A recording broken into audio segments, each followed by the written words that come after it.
Esta mano que se ve por aquí no es la mano esa de los Monsters, esa es la mano de Pedro Carlos González Cuevas, al que saludamos ya. Muy buenas noches. Muchas ¿Por qué? gracias. Pues porque otra de las noticias de este fin de semana, evidentemente, es la asamblea de Vox, claro, la asamblea el sábado y el domingo gran acto en Vista Alegre, que, por cierto, podrán seguir en directo y además comentado en esta casa, en el Toro TV, a partir de las 12 del mediodía, más o menos. Vamos a ver. Vox en este momento está ante una encrucijada. Es lógico, es un partido, como hace nada, eran ¿cuántos votos? Unas pocas decenas de miles, 50.000. Y ahora estamos ya en... son 3.600.000, 675.000. ¿Se puede usted imaginar que esto significa que un partido que había nacido para una cosa, de repente se encuentra con que todo ha cambiado alrededor? Y eso evidentemente afecta, y es lógico, a su definición ideológica, claro. Entonces Pedro Carlos González Cuevas, que lleva muchísimos años escribiendo sobre las derechas en España, muchísimos años, y los que lo hemos seguido en Razón Española, por ejemplo, lo sabemos bien, publica este libro, Vox, entre el liberalismo conservador y la derecha identitaria. Una disyuntiva, por cierto, que casi todos los días sale a la palestra cuando se habla de Vox. ¿Qué nos has contado aquí, querido Pedro Carlos? Pues, bueno, en primer lugar, gracias por contar conmigo aquí, y además tengo que dar las gracias también que a Intereconomía, porque ha sido uno de los grupos que ha facilitado la existencia de Vox. Eso también cuando estudiemos, cuando yo haga la segunda parte de la historia de las derechas, tendremos que contar también con el grupo Intereconomía como grupo intelectual y como grupo que es mediático. Bueno, pues Vox, surge de dos crisis, a mi modo de ver, desde el punto de vista histórico. Una es que la crisis que tiene el conservadurismo español desde hace mucho tiempo, prácticamente de los años 60, con la crisis de secularización que tiene el concilio y con el cambio social, luego con la transición, el adecuarse a la democracia liberal, y luego la consolidación de lo que podemos llamar el régimen del 78. El régimen del 78, que yo en el libro y en otros artículos digo que tiene una serie de pecados, digamos, originales al que la derecha no ha sabido o no ha podido o no ha querido responder. Uno es el Estado de las Autonomías, como que garantiza el proceso de desnacionalización de la sociedad española, otro la partitocracia, otro la hegemonía absoluta del pensamiento de izquierdas y por último es el eurofundamentalismo. El eurofundamentalismo, el creer que Europa no nos va a solucionar que la vida, entre otras cosas, es el problema nacional.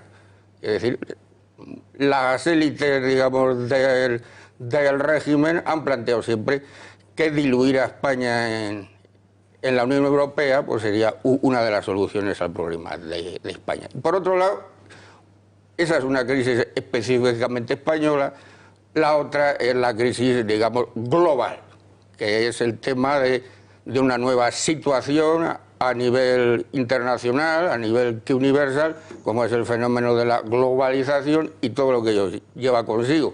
Lleva pues el cosmopolitismo, lleva el multiculturalismo, los procesos migratorios y la crisis del Estado que nación y también, por último, pues la crisis del Estado benefactor.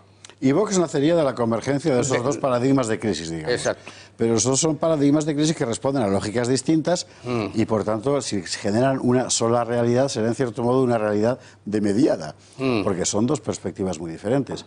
Luca Costantini conoce muy bien el caso italiano. La derecha ha tenido su propia evolución, en realidad involución, ha terminado con la explosión aquella de la democracia cristiana, hoy ya nadie sabe dónde está, ¿no? Y ha surgido... Bueno, del posfascismo ha terminado convirtiendo en un partido separatista, en el partido que representa a la derecha nacional. Es lo que pasó con la Liga. En España la situación es diferente. ¿Cómo decir? La querencia liberal, muy proamericana por ese tipo de liberalismo, ¿verdad?, de Vox, por ejemplo, es evidente que es contradictoria con un soberanismo de carácter nacional. Y por otra parte, también con esa tradición que tú has llamado eurofundamentalista, que, por ejemplo, Antonio Alonso Timón, en términos evidentemente no peyorativos, ha reivindicado. Estoy empezando a cambiar, ¿eh? Estás empezando. Sí, no me extraña también, en fin. ¿Cómo ves tú la evolución de Vox? Tú eres también un profesor, como Pedro Carlos, y aquí hemos hablado muchas veces de este asunto. Bueno, yo creo, me leeré con atención el libro porque me interesa bastante, ¿no? Y además creo que es muy importante estar al día de un partido político que ha traído aire fresco a la democracia española, como es Vox, y que está haciendo algunas cosas interesantes. Entre otras cosas es no abandonar la lucha por la ideología, ¿no?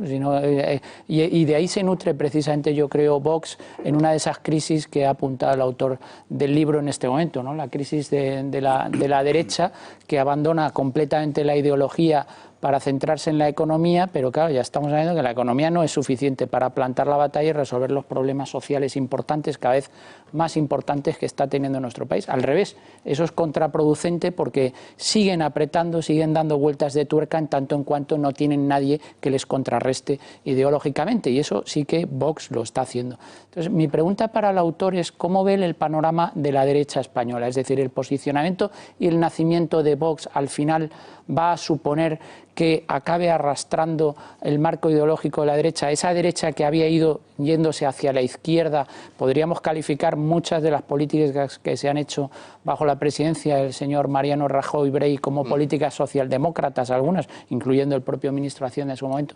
¿Cree que el nacimiento de Vox va a suponer que la derecha española por fin dé la batalla ideológica y Vox acabe comiéndose a la derecha, a toda la parte, al espectro de la derecha nacional, o va a haber una convivencia todavía, un periodo transitorio en ese proceso?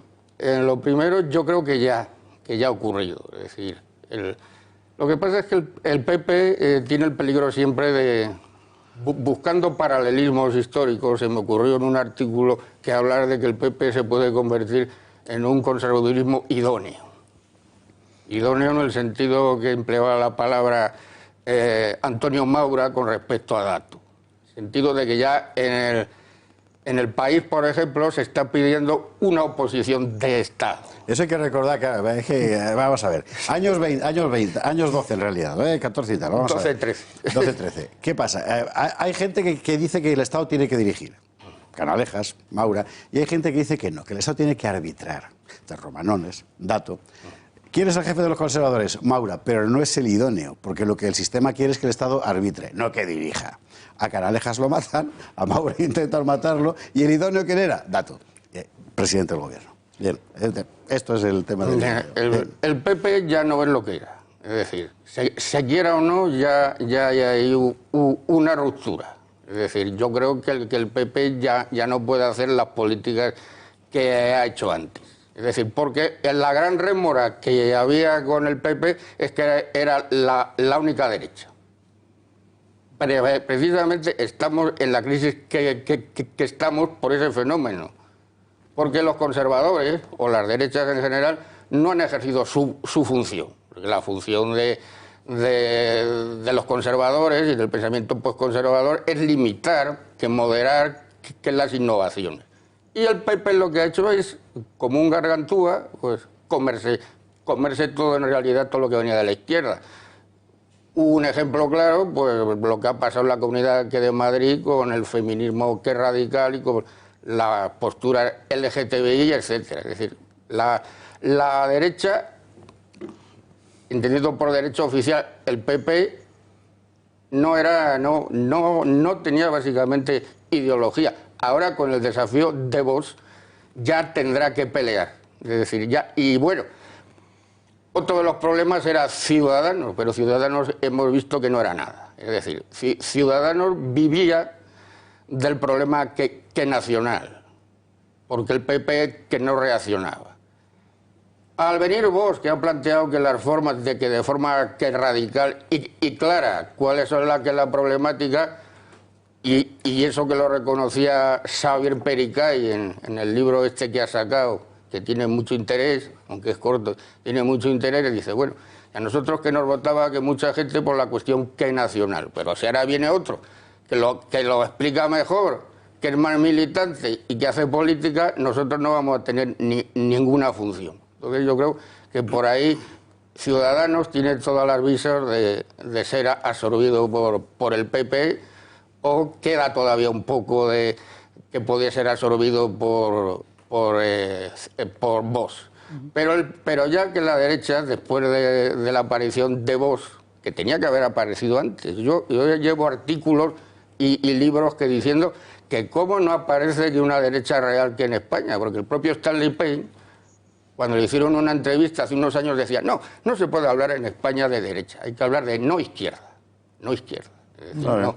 Entonces, al no haber lucha cultural, al no asumir el desafío de la izquierda, pues claro, pues un poco que lo que digo yo, que la derecha en España, digo que la izquierda en España es una izquierda feliz en el sentido que decía Roland Barthes cuando hablaba de Voltaire, que era el último escritor feliz, porque nadie que lo desafía. Vos ha cogido el reto, que en el mundo académico lo estamos pidiendo también, porque estamos acosados, los que no pensamos de una determinada forma, estamos acosados. Lo que hemos dado la batalla en el mundo académico contra la memoria histórica, nos sentimos acosados porque nadie nos ha apoyado desde el punto de vista político. Pero ha venido vos... Y la izquierda ha dejado de ser feliz. Ha dejado de ser feliz. Fernando Paz. Bueno, durante muchos años en España ha habido un consenso absolutamente al margen de la población, entre los partidos políticos, incluso contraviniendo las opiniones de una gran parte de la población. Todos sabemos que la población española pensaba de una determinada manera y en todo el arco parlamentario no había absolutamente nadie que defendiera las opiniones en muchos aspectos de la mitad de la población española. Era una cosa verdaderamente asombrosa. Vox ha tenido la virtud, cuando menos, de destapar una serie de temas tabú, que eran los temas consensuados por las fuerzas políticas, los ha puesto de relieve, incluso aunque hoy desapareciera Vox, esos temas ya están destapados y ya no hay nadie que los vuelva a meter en su caja, ¿no? La cuestión es que yo creo que la realidad, y es la pregunta, la realidad va a ir, la realidad social e histórica, si quieres, va a ir impulsando a Vox cada vez más en una deriva, digamos, identitaria y cada vez más social y transversal, porque a mí es la impresión que me da. Esa es la tesis, que defiendo yo en el libro, que en el fondo estamos ante una alternativa y la única decisión es esa, es decir, porque el mundo liberal conservador pues está copado básicamente por el PP y va a ser difícil quitarle de ese espacio. Pero lo que tiene que hacer Vox ha quitado votos, yo creo que ha quitado todos los votos que podía quitar.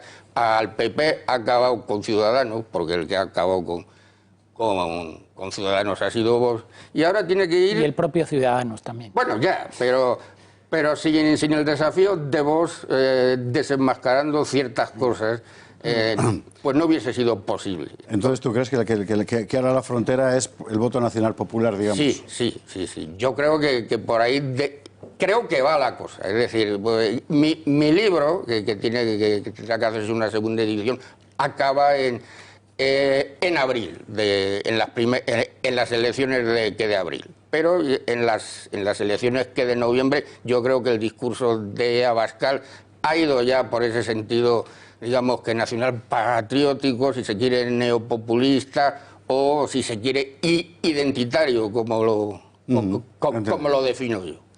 Luca Constantino, última pregunta. Rapidísimo, entonces, ¿cree que ha tocado techo o que no ha tocado techo Vox? Porque esa es la gran pregunta que se hacen sobre todo los del Partido Popular. Claro. Yo creo que no. Yo creo que no ha tocado techo. Yo creo que tiene, sí... Claro, eso depende también de la habilidad de las élites del partido y depende también de cómo se sepan qué desenvolver, de la propia estructura del partido, cómo se va a desarrollar, porque esa es una de las rémoras que tiene el partido. Una de ellos es eso, ese discurso neoliberal tan fuerte que se ha matizado en las últimas elecciones y se está matizando ahora, y algunos analistas dicen que en la asamblea esta va a haber un giro hacia el nacionalpatriotismo, o el populismo, como se quiera llamar, pero yo creo que no, que si saben manejar los tiempos, si saben manejar la estrategia y las tácticas en un momento dado, pueden convertirse, como ha pasado en Francia, como ha pasado en Italia, como puede en Alemania, pues puede pasar eso. Pero eso se necesita también, no, nada está escrito, que depende de la habilidad de las élites políticas. Claro. De momento lo que está escrito es este libro. Vox entre el liberalismo conservador y la derecha identitaria, de Pedro Carlos González Cuevas, editado por la Tribuna del País Vasco. Que, por cierto, es una marca a la que hay que prestar atención, que tiene gente estupenda, como Fernando Vaquero, que le tenemos aquí la otra noche. Pedro Carlos González Cuevas, muchísimas gracias por estar con nosotros A vosotros, esta noche a vosotros, en el Gato al Agua.